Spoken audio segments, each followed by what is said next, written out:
Let's talk peace in the Middle East today. Okay, just keep going. All right. So when Trump first took over office, he said that he would bring peace to the Middle East. And he got started with a minor accomplishment of the Abraham Accords, yes. which, for some reason, because he was Republican, nobody seemed to care about. Let's talk about the underlying conflict that actually is happening in the Middle East. Now, what we have, everybody knows that these conflicts are not rooted in surface value situations. It's all territorial. And the underlying fuel of them, though, goes for 1,500 years. And we miss a lot of that fuel because we're only around for 50 to 100 years. So our whole context has just been Israel as the dominant state in the region. And that's the only thing that... Well, a lot of people are starting the history in, 1947? Yeah. So... And... But there's actually like a 6,000-year history to this. Yeah. Or at least on the Jewish side. Where I like to pay attention, again, is where the opposites reconcile. Because there's clearly corruption on every side, and there's clearly always narrative-based bullshit.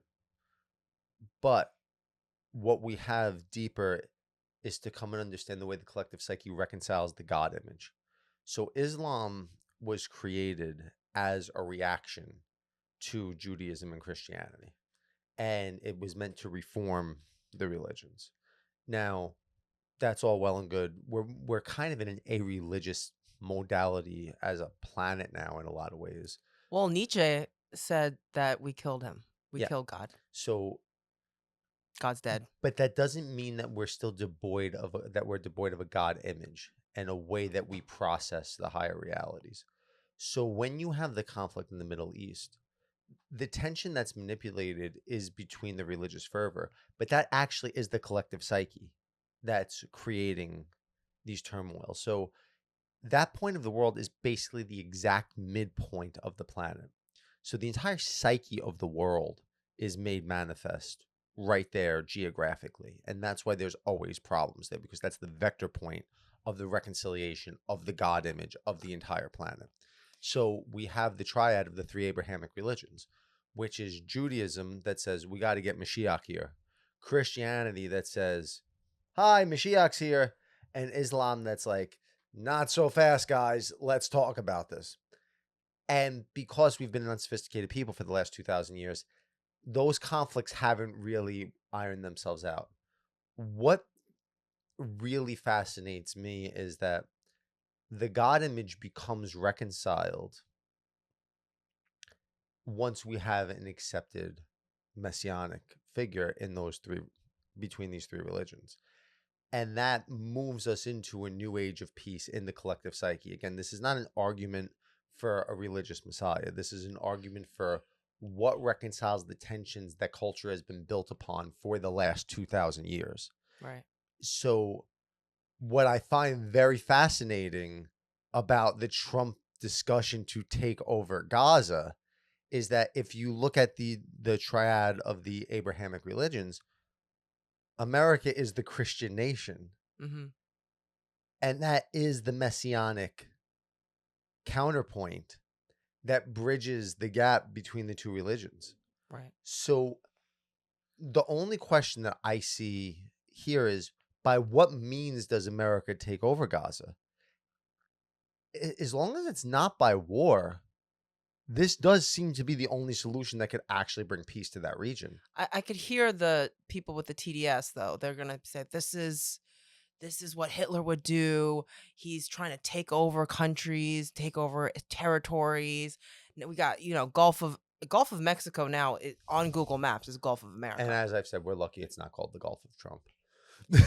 Right. So I could hear the liberals screaming like, this is not good. But then you have a different take, I know.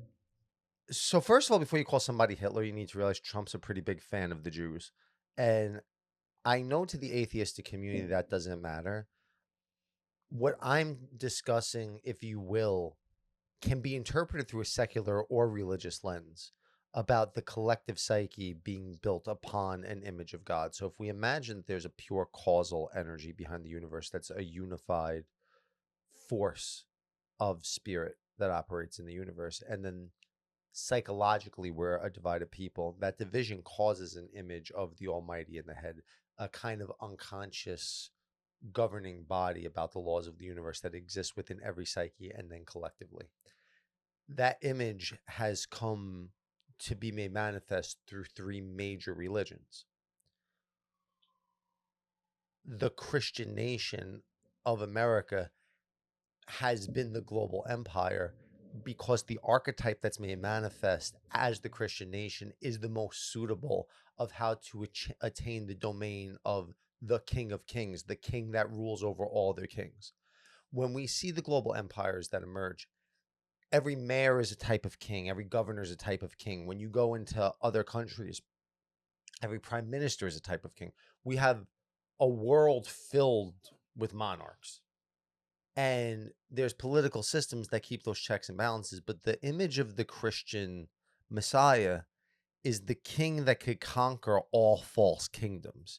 And it's through self-sacrifice and unconditional love that brings about the revelations of how dark life could be and gives you the ability to master the powers of both sides, to be able to withstand the darkness in the name of unconditional love as you voluntarily walk down the path of individuation. That is the archetypal vision that has worked itself out as the dawning of the greatest empire on the planet that we've ever seen as America. But on the other hand, we're seeing parts of the empire that is America collapsing potentially, right? We're seeing the rise of China. And you're talking, I don't know if this is the right time to bring this up, but I have questions about the Trinity versus the Quaternity. I don't know if this is the right. So when we're if we're staying on peace in the Middle East, what we're seeing is, what are the archetypes that govern civilization? The reason China is rising right now is because as we move towards a more global community, China has the Buddhist archetype and the polytheistic archetype as the governing body. It's more of a collective archetype. Mhm. So as the world becomes a more synthesized whole, those are the archetypes that we're walking towards, and that's why China's rising. Another reason China's rising, if you think about union as feminine and oneness as masculine, or the individual as masculine and then the relational as the feminine, China is a more relational type of archetype because it's more of a communal based philosophy. What we've seen is these ideas have been philosophically tested out through cultural landscapes for the last 2,000 years. If you look at the Indian archetypes, if you look at the Chinese archetypes, the Japanese archetypes, if you look at all these different cultures' philosophies, the archetype that won as the dominant archetype that took over the world was the archetype of Christ. And that's because when we're dealing with the corrupted power dynamics that naturally emerge in uninvolved and unenlightened civilizations, the mechanism that the individual has to take in order to be able to conquer political and aristocratic corruption is the archetype of the self-sacrificing Christ. Well, see, my Chinese side of me will say, but then there was a time where China was number one, and China, 中国, it actually means center country. There was a time where that was the biggest empire. Right. And the thing is, again, But yeah, it it got was usurped it was the biggest empire until the dawning of, I mean, I don't know the history on it, but what we've seen is as these ideas have competed across cultural landscapes, different cultures have risen and fallen. The American archetype is the one that has won out to this point in history to this point. Yes. as the dominant archetype. And the reason for that is because of the vision of Christ, the one that shares power equally and that conquers power through their own willingness to confront the consequences of dealing with tyranny. Now, where the conflict rises in the Middle East is that there's no In the middle. Yeah, there's no reconciliation. Right. Right? We don't have a functionality that emerges for Judaism, Christianity, and Islam to work together. The only distinction really is that in the Christian sense or in the American sense, the Messiah has already come. And the other two, they're still waiting for the Messiah to come. So that's why they're still at war. So are you saying that if Trump takes over Gaza, he might be seen as a messianic No, figure. I don't think that he's the Messiah. I just think there's no way he's passing up on that job opportunity. Like, Who would? yeah, this is the shift when we're talking about from the triad to the quaternity where it starts to make sense. The old version of the Messiah was a worship-based model where you had the worship of Christ and you had the worship of the deities. When we start to integrate the rational ego and the rational psyche into the conversation, what we start to get is almost the mini messianic movement where every being becomes their own model of the Christ being that then interlocks with other Christ beings. And then through this individuation, we create a perfect world because everybody is a stabilized universe within themselves. And that reconciles Oof. all the archetypes, right? Yeah. So what we're seeing is as we're moving into this new age, and we know that we're moving into that new age because there still is a spiritual hunger in the world. And there still is a desire to have these higher philosophical questions answered. We're want to know what that model is when Nietzsche says God is dead and then says man must create his own ethics, but Nietzsche went insane because man can't create his own ethics. What we're seeing is the dawning of a new model of being that's not a worship-based model. It's a model of interacting with the self as the self relationally with all of eternity. That's the model that we're spiritually cultivating. And the manifestation that reflects that is the dawning of AI. Yeah. Because what we're starting to do is our psycho-spiritual generations are actually bringing about metadigital intelligence Mm. that can assist us in these journeys. Again, we've spoken about this before. Will people try to worship the AI, or will we realize that we are all here to achieve this individuation? Right. The Th- call into Right. being. Yeah. So when I see the reconciliation of the past, I do. We spoke about this in the last podcast. If you look at Trump as a living symbol, it's because opposites collide within him, right? And TDS goes both ways. There are people that look at him as a messianic figure, and then there are people that look at him as an antichrist figure. Now, neither one of those is ultimately true, but because those opposites collide within him, he becomes a generative vector point.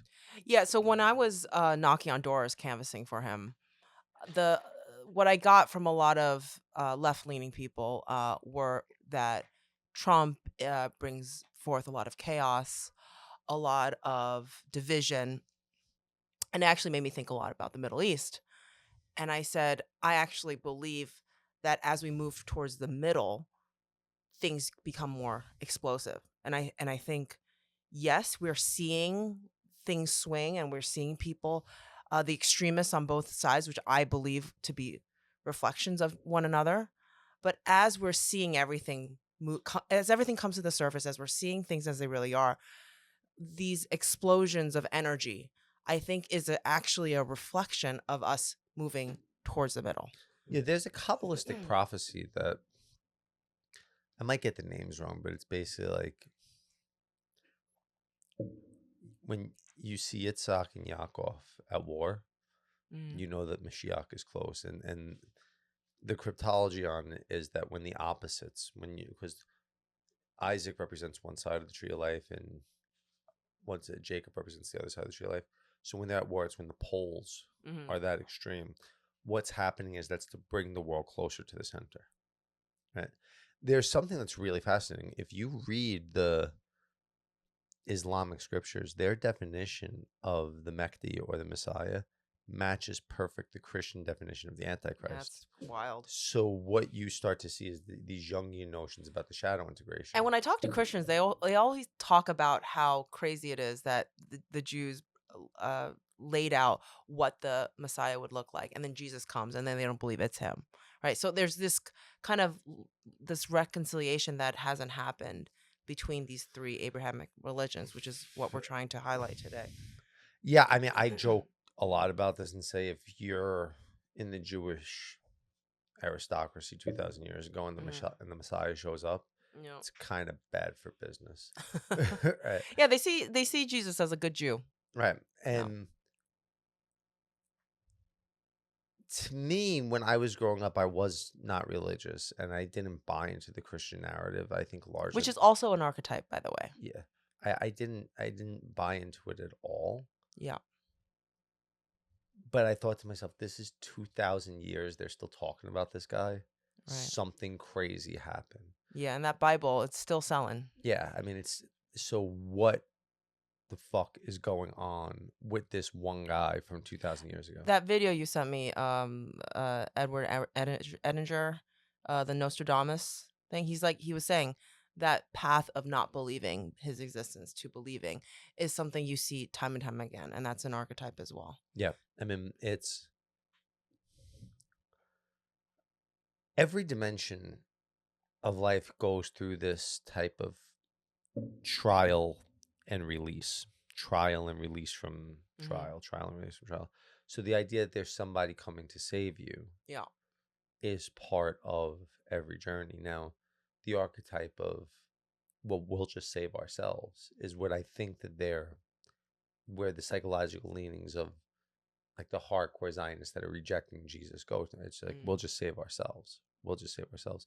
Or even the atheists too. Yeah, it's true. When you get into the Kabbalistic interpretations of it, though, there's the realization that Mashiach or the Messiah is a collective awakening that happens when enough individuals realize their own individual messianic path. And through that realization of the individual messianic path, you join with the force, Mm. which Edinger would call the archetype, or Carl Jung would call the archetype, but you join with the force of eternity that actually can save the world.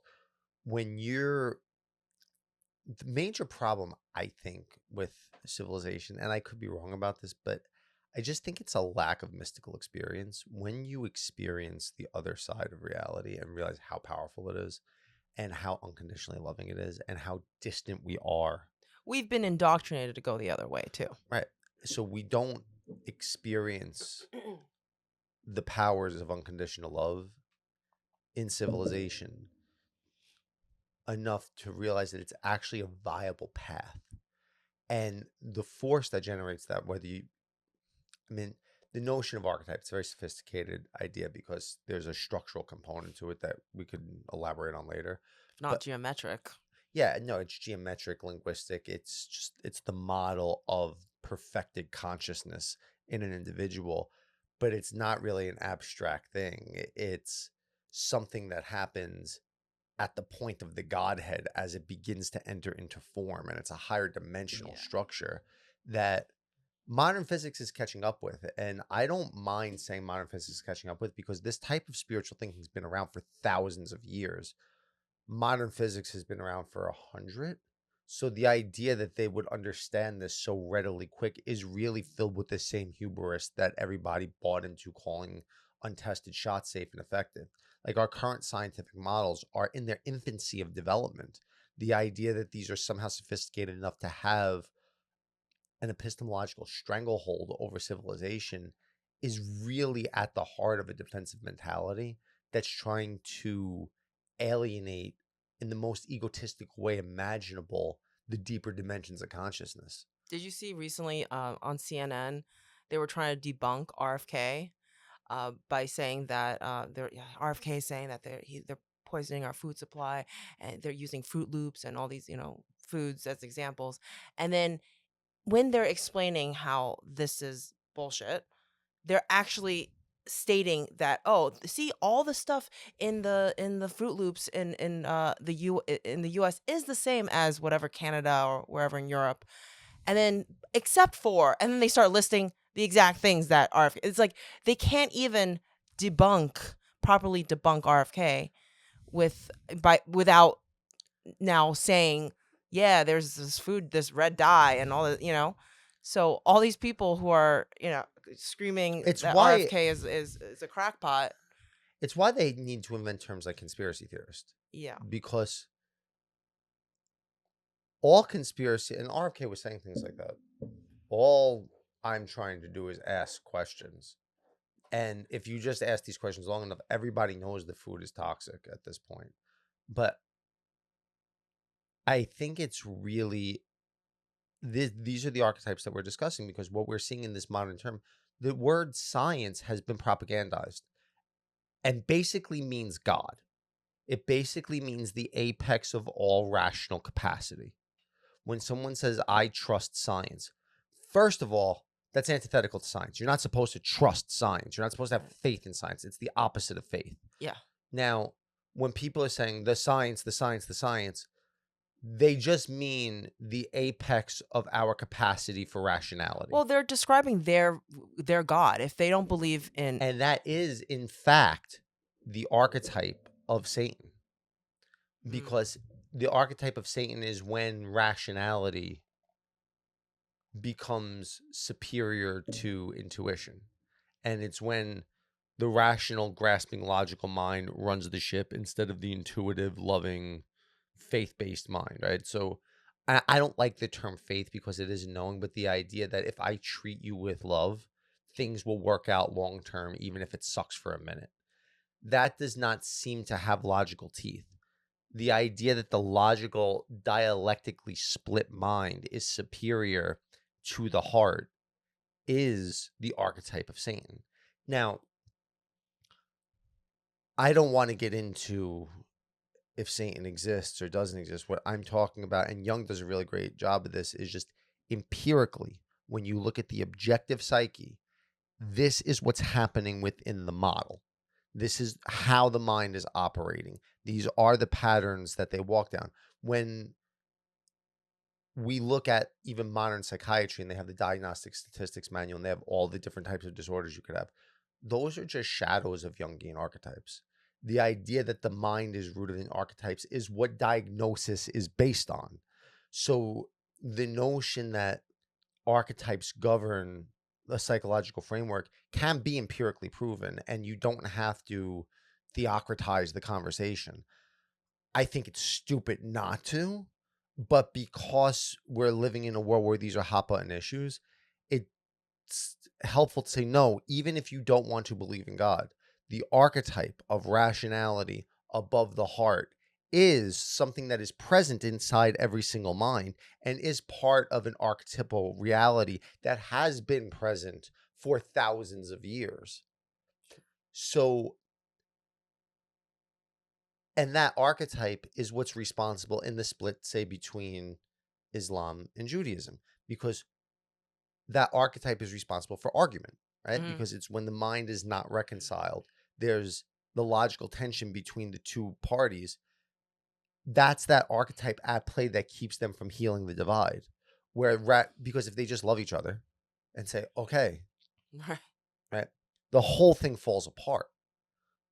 But as long as that archetype is the governing principle, there's conflict in the Middle East, Mm, right? Now, why I thought that it was absolutely brilliant for Trump to say what he said, as long as it goes by proper means, is because if America takes over, there's not going to be any more war in Gaza. Right? I mean, it would bring peace to that region. mm. So it reminds me of the Trump quote when they said, "Are you for Russia or for Ukraine?" He said, "I'm for people not dying." Yeah. I don't Right? want people to die. Yeah. The world is changing. We're moving towards, there's a book about this called The Fourth Turning, where civilizations go through massive sociological shifts where they're not recognizable from the generation before. The last one that we went through was the Industrial Revolution. We're moving into the AI revolution. The global map does shift during situations like this. Mm, That's, I think that that's part of Earth's archetype. If you look at Pangea, when there was one massive continent and then the whole yeah, and it broke geography up. shifts, right? And then when consciousness and civilizations start to emerge, there's always a shifting of the map that happens. That shifting happens as eras and epochs are becoming unrecognizable from the one before. It doesn't matter who the president is right now. That's what's going to happen because that's the natural flux of civilization. Sure. Trump planting the American flag everywhere If he could do that without military action, that is on the messianic spectrum because it's stopping World War III from emerging. Yeah, the speech he made during the inauguration that really caught my eye was when he said, "I want to be judged based on the war, not the wars that I win, but the wars that I prevent and stop."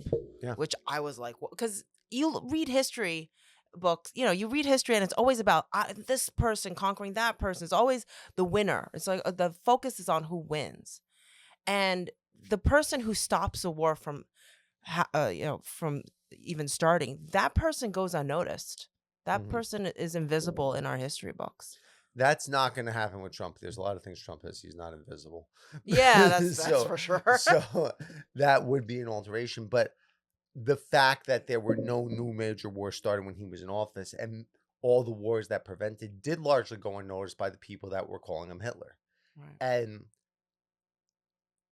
And the people who vote for him racist. I have a really good buddy that when he hates Trump, and he would always say, "Buckle up, it's about to get crazy." Hmm. And I just always felt like no matter who gets in, it's about to get crazy. Yeah. Uh, And what you're asking for with the other side of the argument is a slow craziness that basically rots the world to shit and gives us a rerun of Stalinistic Russia and something resembling Nazi Germany, where the food, well, not even Nazi Germany, but like Weimar Germany, where the food prices just inflate through the roof and you're forced into a type of global communism because of the destitution that the world is under. And that would happen slower. When you deal with the type of insanity that's coming with Trump, there's a restructuring. And it's very interesting because Trump is such a chaotic figure. And I am nervous about a lot of things that he's doing because if you're not, then you're not paying attention because Mm. whenever there's massive change, it's really insane. But boundaries are what bring order to chaos. So Trump coming in as the border type of president, Build a wall. it presents to me that he is bringing order to the chaos that is about to ensue because we're in the turning of a new age relative to AI. He is the organizing force right now that's making this not be overly chaotic. Who is also teaming up with Elon Musk Right. to face head on the AI revolution, which is perfect. Did you see the great clip where AOC tried to say that Elon Musk It was wasn't an that idiot. Yeah, it smart? was an idiot. Oh my God. I mean, I don't to watch people grasp at straws to perpetuate their ideologies Yeah. reminds me of the fact that I'm not the crazy one because I am a registered Democrat, but it was really easy for me to see that they were going insane Yeah. and for me to understand why a Trump figure would emerge. I think anybody that was paying attention would know, given the collective climate and the tensions that were around, a Trump figure was about to emerge. Things have not been okay since 9/11. We've lived in a For a fundamentally, long time. I think it's before 9/11 too. it was, but Why 9/11 is your because the massive, I think, and correct me if I'm wrong on this, but it wasn't until Bush became so unpopular that we started to see a massive disdain for government. Before there was always there was a split, but say for example Reagan, what did he win, like 40 something states in yeah, he 1988? won by It was landslide. a reasonably unified place in the 80s, right? Yeah. When Clinton got in, Clinton was reasonably popular. I mean, I don't know what his approval rating was, but I know that he wasn't. I know Republicans were pissed at him because my father would always listen to Rush Limbaugh, and I know they were pissed about it. And he got impeached, but the biggest scandal that Clinton had was Monica Lewinsky, right? We did not live in this world where you had to be scared to say you disagreed with somebody when you walk down the street. I literally got choked for saying I was thinking of voting for Donald Trump. That was not the case. I have never seen that actually. That yeah, that That's oh no, unprecedented. but there's I mean This time that no, we've but I mean recently listen, lived like if through. you wear a MAGA hat in Greenwich Village, there is a piece of you that does fear for your safety. I know that if I want to put this on and walk around the village, Oh no, it went in was it early the pandemic, I saw people get bloodied. Like I saw a guy needing reconstructive surgery because he wore that MAGA hat. yeah, I don't think that things were this culturally tense until I really felt like the tensions really started to emerge around 9/11 because that's when America started to become destabilized. And that was the function of the attack, was to destabilize America, and it worked. There's really important symbolic stuff though too. The towers have a deep occult symbolism. Right? You see the tower in the tarot deck, which is a Kabbalistic tool that marks 72 different archetypes that govern the cycles of life. And the tower is the archetype that you pull when everything's going to collapse to be rebuilt again. Mm. The towers represent the pillars that hold everything together. So when the towers come down, that is the representation of the dawning of chaos. And what I was just at Trump Towers today. Mm. Right? Trump represents that type of chaotic figure. And it feels to me that this is the reconciliation, almost the closing of the cycle from 9/11, because I think that most people agree now that Bush was in on 9/11. Whether he planned it or allowed it to happen, Mm. most people realize that there was some level of false flag that went on to justify entering into Iraq. Trump, regardless of what he is, he seems genuine to me. I'm willing to be wrong about it. He's also transformed quite a bit, I believe, in these past few years. He has. I mean, when he first came And, in, and when you talk about, saving the world through the reconciliation of the self, I see that happening in Trump. I mean, I actually met Trump when I was really young. My mom's in New York City real estate. I saw that brash, egotistical guy. Like I know why people disliked him, and that's why I disliked him when I first, I didn't vote for him the first time, because I met him in person many times, and though I thought there was a side of him that was very intelligent, and charismatic, I experienced definitely experienced his charisma as well.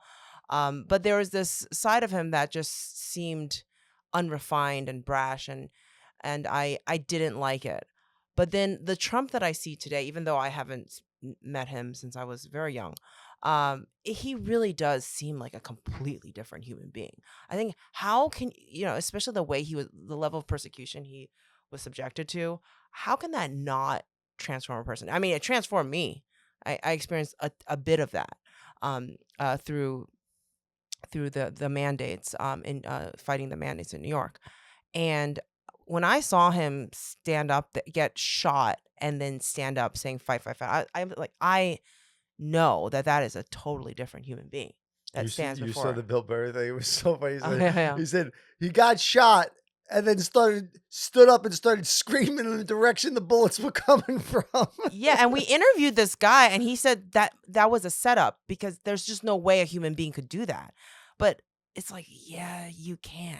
I definitely got myself to the place where I didn't want to, obviously, because I love my life, but I got mentally to a place where I'm like, all right, I'm willing to sacrifice my life for the betterment of civilization. Well, let's And that is also possible. yeah, And we've let's seen that. also look at when you say a human being can't do that.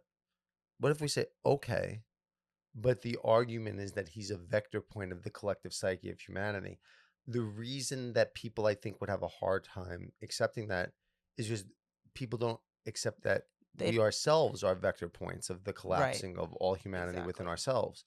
And the tremendous power that we have and the tremendous vulnerability that we have relative to the collective world that we're living in. So there's a spirit in America that, again, is underlined, that's motivated by that Christian image, that image that says we can oppose tyranny, Mm-hmm. we can oppose governments, that the soul is enough if we listen to only the soul in order to win. That spirit does scream fight, fight, fight Yeah. when it's opposed Yeah. by massive tyranny. So it doesn't, to imagine that Trump is kind of possessed by the collective spirit of America is far more likely to me than an idea that Trump is a narcissist capable of conquering America. Because the thing that makes this country what it is the balance of power. Mm-hmm.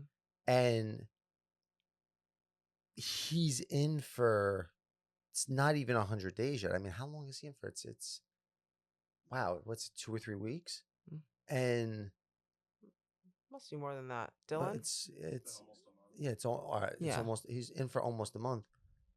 We're not. But things started to move before he was No, inaugurated. they start to move. But what I'm saying is, Yeah, he's gotten a lot of shit done. where I look towards the narcissistic tilts, and I've said this to people before, I will be the first one to go in the street and start burning MAGA hats. Mm-hmm. The narcissistic power drive has to do the evilest shit imaginable.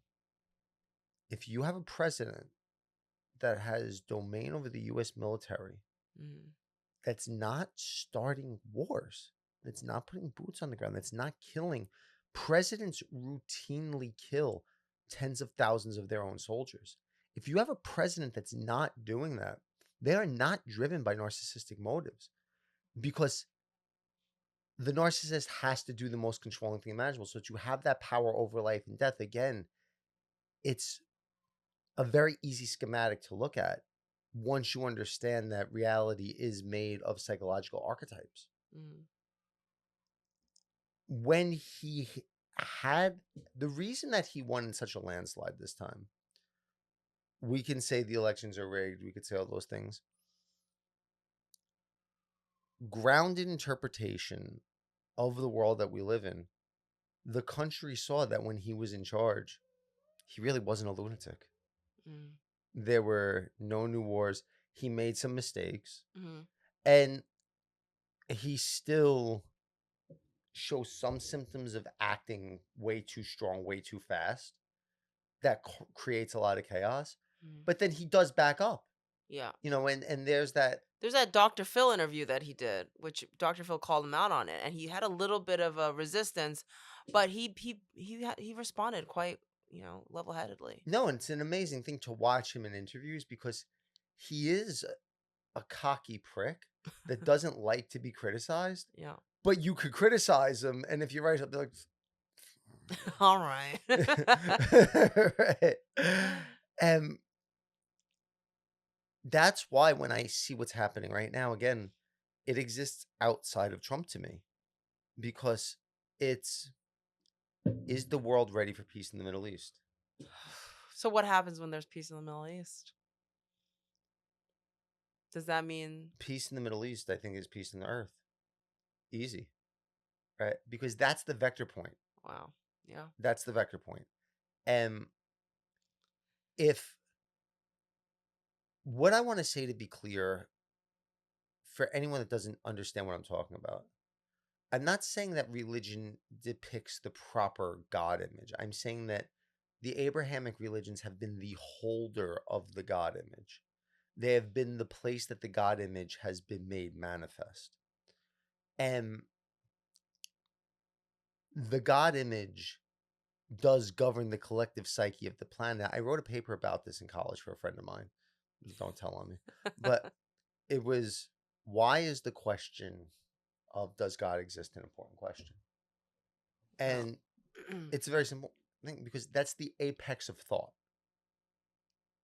Do you think that there is, and even the contemplation, there was this guy, St. Anselm, and he tried to write a paper. I didn't think that he did a good job with it, but it was it was thought to be irrefutable. Dick Dawkins thought that he refuted it, and I thought his refutations were as laughable as the proofs themselves. But the general idea is that just because you could think of God proves that God exists. The idea that you could contemplate something of that magnitude, I don't want to call it a proof that everybody has to bump into, but it's pretty fantastic. So if you think that there's a governing body, now what do we mean by governing body? We mean a unified monadic structure that acts of its own authority, that stands outside of human will and chaos. That's what we mean when we say God. That is an intuition of every being on the planet, that there is that type of unified monadic authority. And in multiple eras of history, by Right. multiple cultures, by all cultures. Now, what happens is the atheist community has taken that notion and replaced it with the word science. Right. But science is emblematic of a thought process, not a final authority. But if you see the way those, and we've had this conversation, everyone talks about this. You see these people that are religiously science based, and it's pathetic. If you can't question it, it's not science. Right. So basically, the notion of science is just Judaism. Right. You're just supposed to argue about everything until you know what's going on. It's just Judaism, and it's why the Jews have been such a successful people, because it's a very functional archetype. You argue about things until you know what's going on. But in Judaism, the reason it really works very well is because the argument isn't the end of the discussion. There's an organized monad that's unified, that stands outside of the argument. Sure. That is related to. So when we culturally see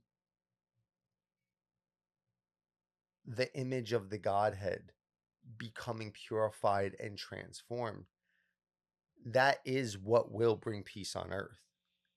Now, we have to see what would happen if Trump took over Gaza. And how does this relate with, so if we have peace on earth, and then you have the rise of AI, is there, where's the link there with, is it, we get the if we are able to get peace, is that, well, you saw how fast people were willing to surrender all their sovereignty because they were scared, and we see how fast people are willing to surrender all their sovereignty in the name of convenience.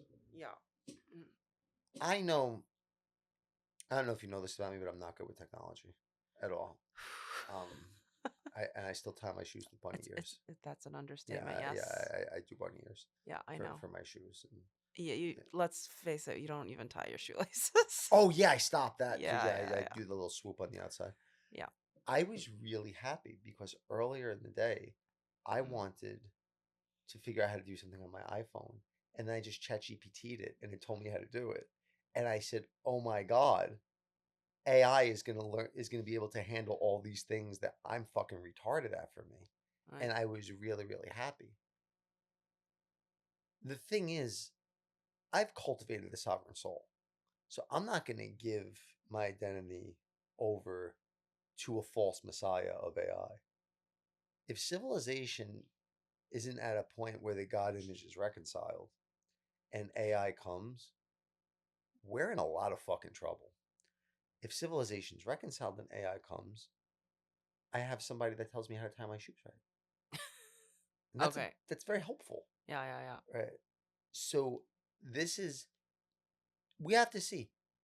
When I first heard the thing about Trump taking over the Middle East, I just realized the world was going crazy, because I said, this is the reconciliation of the archetypal struggle. And you have a guy that, Trump's 700 pounds and like 76, drinking Diet Cokes, yeah, and 76 Mickey years D's. old. Yeah. I don't really see him making it to 85. So, but it's funny because everyone's saying he's the crazy one, right? But he's a reflection, really, of the collective. Yeah, Trump is the perfect reflection of the collective in so many ways, and the present collective. When he first landed on the political scene, I thought he was hilarious. I really liked the way that he was pointing out the corruption so brassly because he was so good at it. And I thought that anybody that had a problem with it was just possessed. And I didn't vote for him in the first election. I almost did. It was a long story. I didn't vote for him in the first Mm. election. I tried to not vote for Trump in all three elections. I ended up voting for him in the last two of them. But I tried not to. But the thing is, you have to be objective about what's going on. When he stood on the stage and they said to him, Mr. Trump, you don't know how to deal with politicians. And he said, I deal with politicians all the time. I dealt with you. It's easy. You give them money, they do whatever you want. Mm. Everybody in the crowd lost it because we're at a cultural point when he's standing there screaming, talking about low energy Jeb, low energy Jeb. Everybody had it with low energy Jeb. Right. When he's talking about Sleepy Joe, everybody's had it with that type of politician. So I really was frustrated with people saying he was retarded and he was crazy. And so it's like the level of brilliance that he had was beyond anything the political landscape ever saw. And that's why he did something beyond anything the political landscape Yeah. ever saw. Unprecedented stuff. And the question just becomes, can we trust that he's doing it for the right reasons? Or another way of saying it is he reconciled enough? Is he individuated enough to hold To this? be able to withstand the pressure. And I think that he's really emblemized the fact that he is. This is something I would talk to my friend about all the time, who's an idiot, and he's just polarized in the right left divide.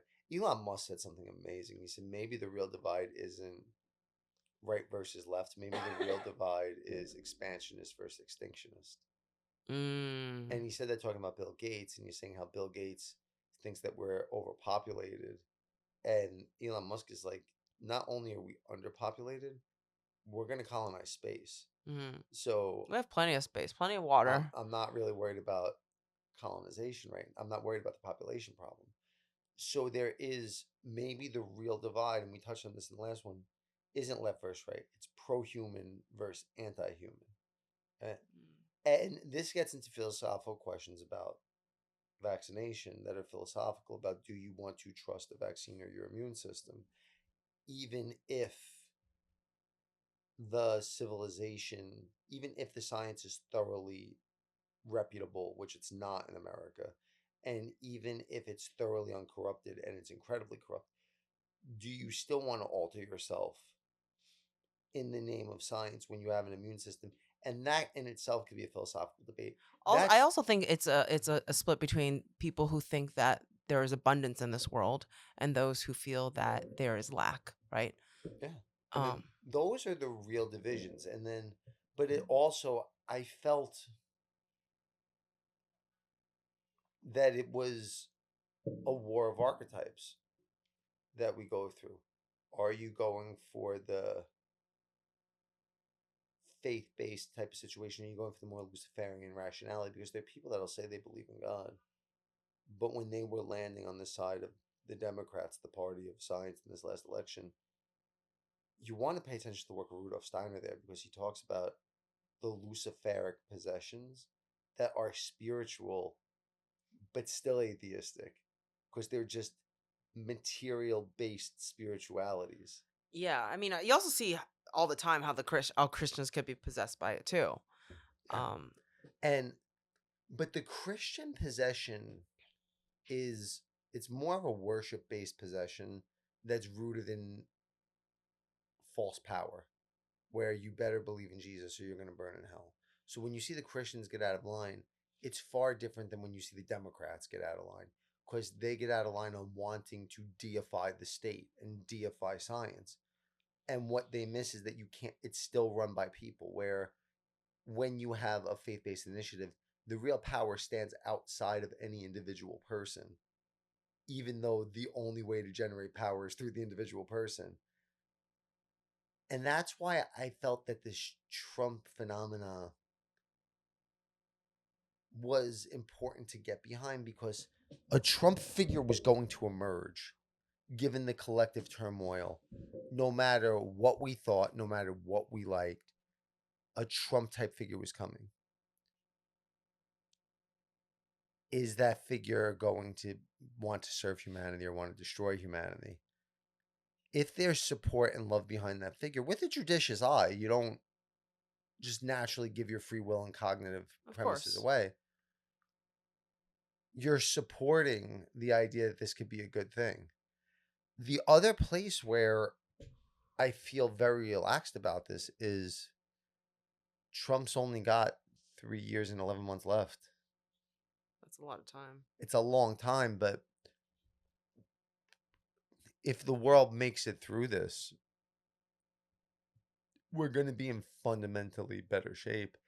And it's because, I mean, he is looking to colonize the planet, right? I mean, he wants everything to be America.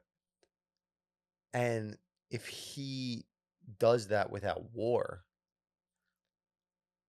it does balance out the oncoming Chinese onslaught. Because, look, you could call Trump Hitler all you want. There's concentration camps in China right now. Yeah, Xinjiang. They're harvesting organs. Right? Xi Jinping is responsible for millions of deaths already. So, And we also have the history of Mao Zedong to yeah, also like no. It's interesting how Hitler became this archetype, but not. I I don't know. In at least in the U.S., Mao, people don't understand the level of destruction, the amount of deaths. If you combine the numbers with Hitler and Stalin, in terms of how many people died under their regime, no one comes close to Mao. But it's interesting why in America the worst thing you could be called is Hitler. And actually, I've sat next to a few people who believe that Mao was great. mm, So how did that happen? There was this, and I in Harlem, I saw people having demonstrations about communism and the we should be following the history. We should be following the ideology of Mao. I'm like, how did this happen? it happens because those people didn't live through it and see it happen. They heard it as a philosophical and sociological soundbite and weren't there to live through it. It's a major thing that everybody knows this. It's not like we're dropping fact bombs, but Hmm. when you're 40 years old, you don't realize how much history is behind you. We kind of popped up into a post-industrial revolutionized world that was fundamentally different than the world that our parents lived in. And the world that our parents lived in was exponentially different than the world that our grandparents lived in. Sure. So you get back, when you're 19 years old and you say, oh, it's 2 generations ago, it sounds like a long time. By the time you're 40, 2 generations ago was my father because Yeah. I have a son. So when you start to realize we're standing on the shoulders of the generations that came before us, and all the people that are screaming for communism are people that didn't live through those generations. Mm. And the communist archetype as a political system has been tried and does not work to sustain human life effectively. All of China is built to create 6 great men, right? The whole civilization is there, where America is built to give every individual the chance to become something amazing. And the individual is the locus point of power.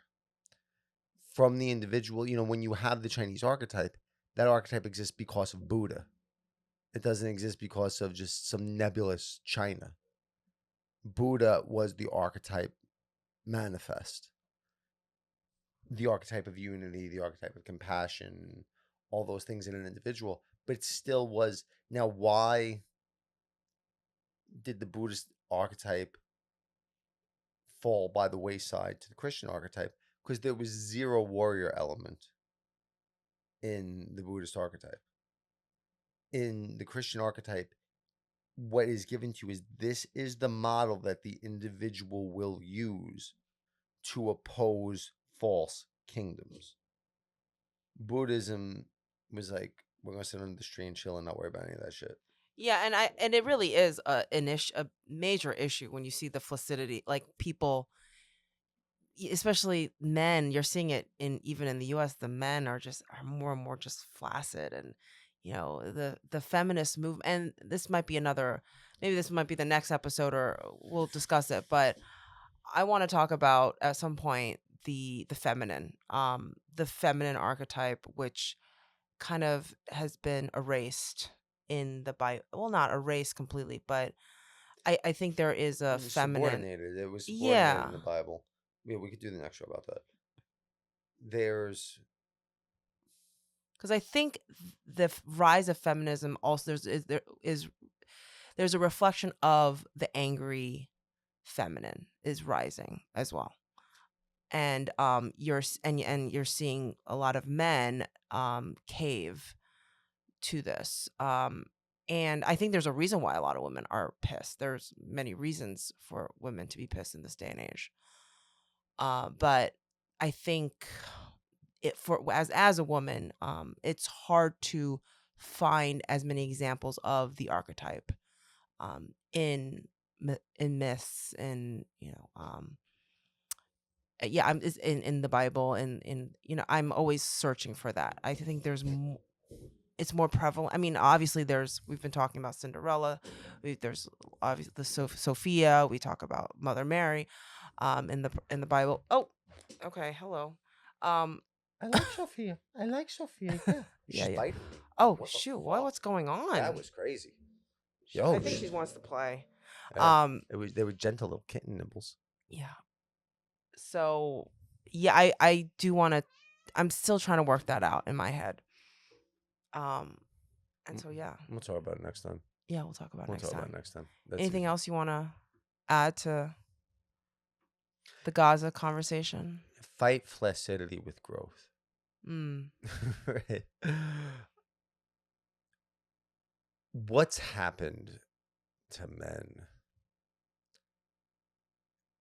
is because men want to take care of women and the feminine has been suppressed. Men don't know how to properly be there for women as women. So when they don't know how to properly be there for women as women, it makes them more flaccid psychologically. And again, that quote, weak men create bad times create strong men create good times create weak men. It's all up to the men to create good times and to rise the feminine up. The feminine has been suppressed because spiritually, the feminine is going to be more powerful than the masculine. The masculine is going to be the conscious, and the feminine is going to be the unconscious. And you're only conscious of, a very small portion of life, and the feminine naturally connects to the unconscious. And it's an amazing thing because it's half the planet. When men say things like, "Oh, women are crazy," it's like, well, yeah, and if you were a woman, you'd be crazy too. And if you don't like that, then fuck dudes, right? So we need to learn how to integrate our inner female so that we're not scared of women and we know how to serve them better. And that's what will create a real civilization. The Trump phenomena is the reemergence of the individual. And these next 4 years are probably our last chance to really catapult the individual. And if we get this done right, we really can see a golden age. See, when you say that as a woman, I say, okay, but where am I in that equation? Like, what do I need to do? You're saying men have to do this in order to, uh, save the planet, like to say it simply. But as a woman in this era, what is our responsibility? What do we need to do? If you ask me, it's not so much about as a woman, it's what does the feminine have to do? Because every person, if you're in a male body, you have to integrate your inner female. And if you're in a female body, you have to integrate your inner male. What is required of the feminine dimensions of the psyche is to live with the passion of 1,000 suns, right? Is to actually live and to be supportive of everything that you want to see. I think about the image of the mother that picks up the bus because her baby's underneath it. A man can never do that. I think that's a true story. I mean, I've heard about that. I really think that's a true Yeah, I've story. heard that too. I don't, that strength doesn't come from the masculine, right? That deeper strength, kind of the capacity to go the distance Mm. is more feminine to me than it is masculine. The masculine is just going to be very ordered and very, this is what we have to do, and it's very conscious. The feminine acts as the driving force. So I think it's because it's an individual thing. You see, in the archetypal sense, the feminine fuels the masculine, right? That idea is behind the unconscious could become the friend of the conscious if the conscious works with the unconscious. So if the unconscious tries to suppress the unconscious, then the unconscious is no longer the friend of the conscious. If the feminine represents the unconscious, Mm. the feminine fuels the motions towards consciousness. And it finds the partner to fuel. If the man is acting properly, he will find the woman that fuels him. Right? Mm. So I imagine this more manifest as energy dynamics, where the feminine represents the energy and the Mm. masculine represents the structure of the energy. What I don't want to get too deep into is, as a woman, you need to do X, Y, Z, Mm. because I think that gender does lend itself to psychological disposition, but it's not the end all be all of how a person's supposed to behave, right? Because there is the trans phenomena, although the left went way too fucking far with it, has a lot of teeth to it because there is a spectrum of these things. So there can be very masculine women. So I don't want to sit there and say, well, as a woman, you need to be doing this. As a man, I need to be doing this. Because there are definitely pieces of me that I feel sometimes, no, my inner female is what needs to be active right now to deal with the situation. You still want to honor that I'm in a male body, and being in a male body, I should be, especially when we have these dynamics where masculinity is under attack, I need to specifically own that. But I don't want to mansplain what a woman should be doing. Mm. More just to define what is the feminine. And in its simpler terms, the feminine is the fuel, right? The feminine is the spark. Behind every great man is a great woman. Where did that come from? And it's true. Mm. Where did that come from? That comes from the fact that the woman holds with ease the unconscious, and then that purification of the unconscious. And they say, what is the archetype? And we're leading into the next conversation, the virgin birth. Why is that attractive psychologically? Because the purified unconscious is the virgin. So if you have a virgin unconscious, life's going to get really easy because the unconscious is what's manifesting all the time. Mm. So the more the feminine is purified, the more it stimulates the masculine. And the more the masculine is purified, the more it could hold the feminine.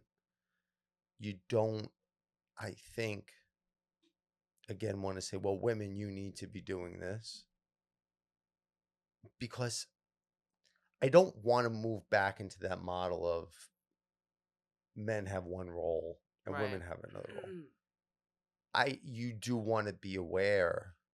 I mean, like, look, like, I think the drama that I went through with my baby mama was largely because she was making most of the money and she resented me for it. And I've spoken to plenty of men that are like, never let a woman pay the bills like that. They will fucking hate you eventually. I I refuse to think that that's ultimately true. In Chinese, we have a term like 吃软饭, which means eating like congee, like wet rice. And we have that term for only when it comes to the men who don't provide for the women. We don't have it for the reverse. Yeah, I mean, it's really complicated because I do think that there's going to be tendencies towards certain psychological dispositions when you're in a male or female body. But I don't think that every single woman that is the breadwinner is going to get resentful. Sure. You know, I and I don't think that it's appropriate to say a man should always be the breadwinner. I think that it's important to understand where the roles are and where the psyche is in the individuals. Um, what does it mean to be feminine and what does it mean to be masculine?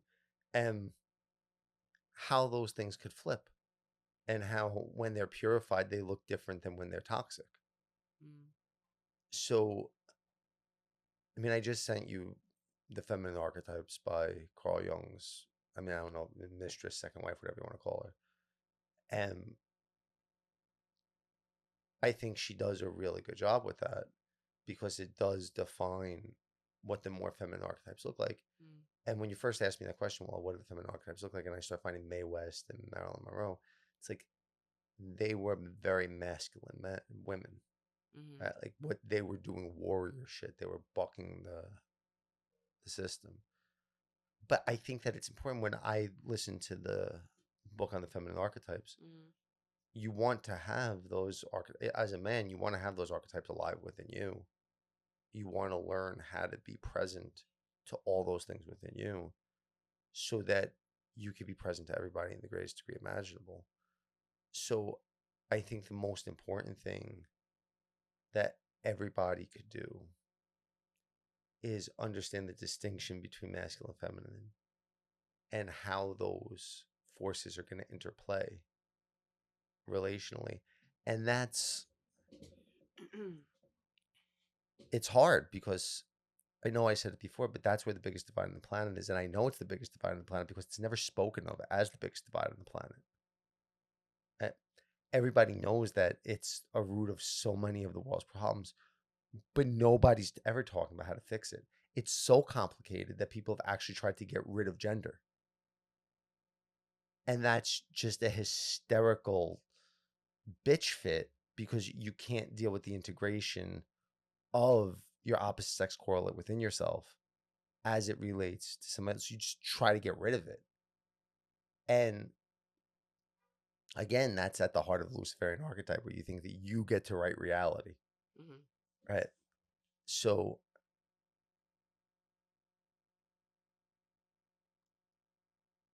I find myself because I looked at the Tony Wolf stuff and she was talking about the companion as the archetype.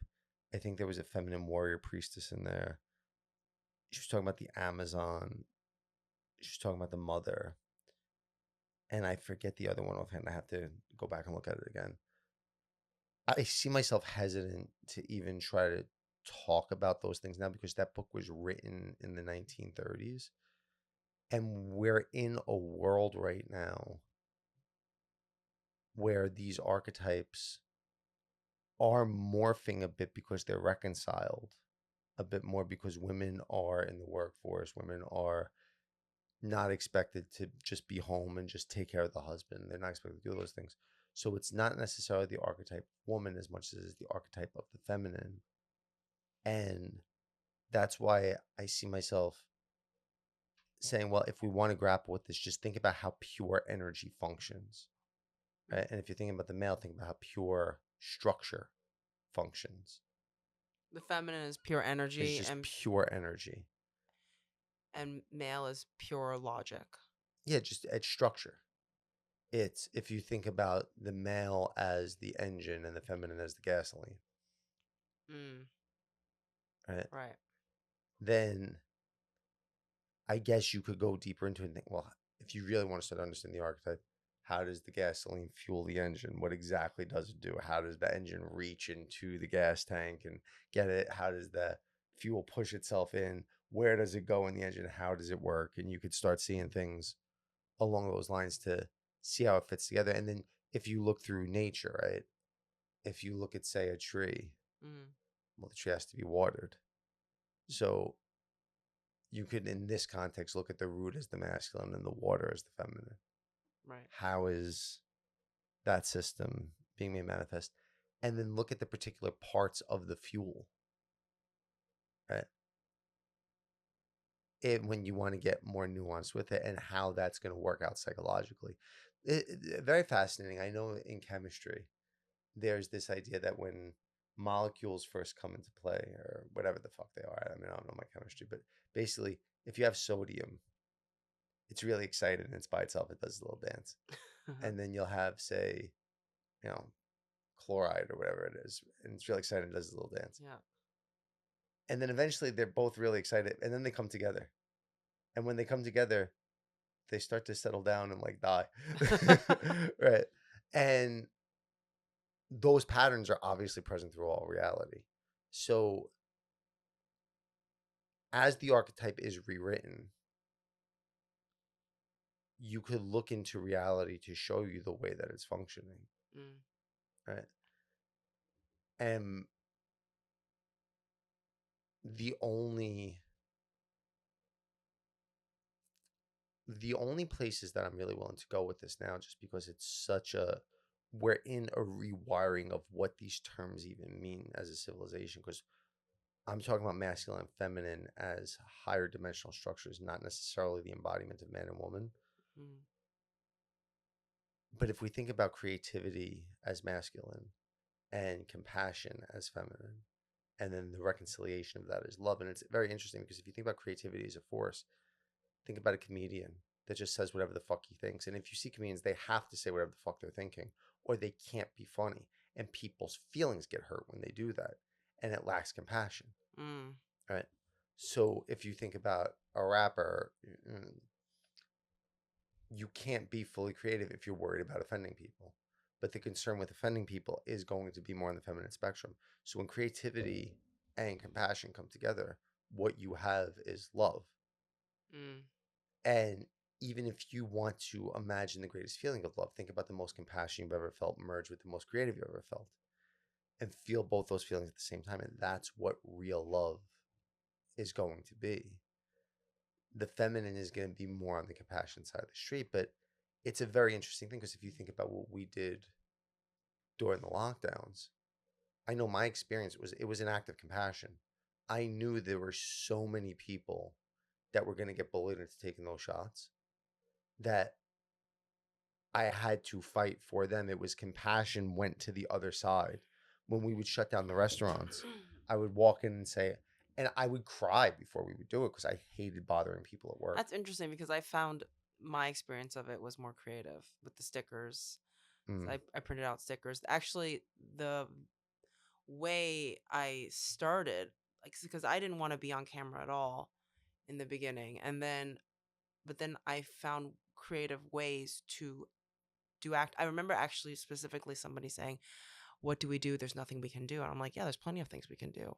Do this." And then I started putting that up on Instagram, and then the first video where I was filmed went viral, like the most viral.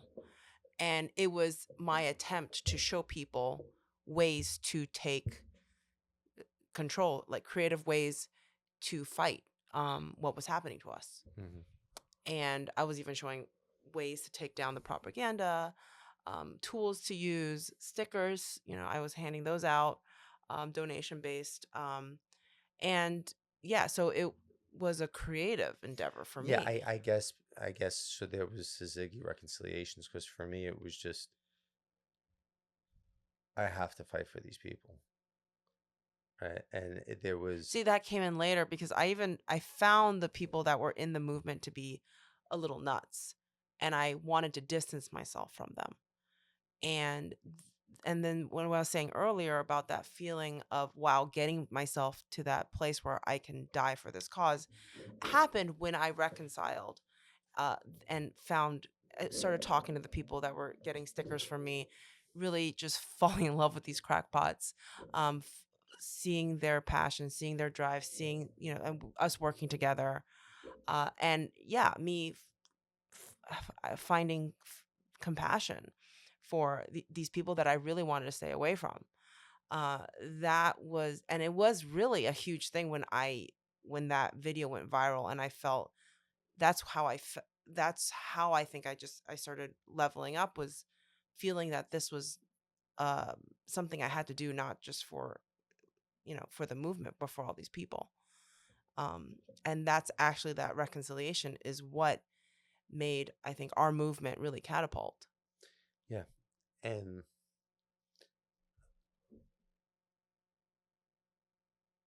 the driving force, it's amazing that you say that because you're naturally compassionate. And then there was a spurt of creativity that came because you're a person here and then the culture starts to press on you. So the opposite starts to come in. So you bring in the opposite part of your psyche to cope with it. And for me, it was the exact opposite, Hmm. where I would naturally be creative. And I always really felt like I really loved people. But because I have such a thick skin, it wasn't that I was ever trying to offend people being outspoken about shit.